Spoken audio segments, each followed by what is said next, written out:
আজকে নিয়ে আসলাম খুলনার বিখ্যাত চুই ঝাল। এই চুই ঝালটা কিভাবে সংরক্ষিত করে রাখবেন সেই ভিডিও।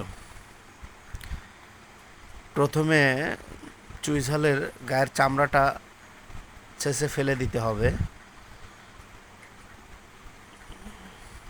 আর এই চুই ঝালটা আমার কেজি পড়েছে 600 টাকা। আপনাদের অন্য অন্য জায়গায় বিভিন্ন ধরনের দাম। এখন আমি পিস পিস করে কেটে নিব। দেখেন, এবার বারবার ধুচ্ছি, ধুয়ে এটাকে একটা প্লাস্টিকের ডিব্বায় করে ডিপে সংরক্ষণ করে রাখতেছি।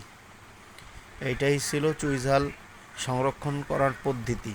এইভাবে করলে দেখা যায় 8 মাস 10 মাস পর্যন্ত ফ্রিজে রেখে খাওয়া যাবে ইনশাল্লাহ। ধন্যবাদ। ভালো লাগলে সবাই লাইক করবেন, শেয়ার করবেন।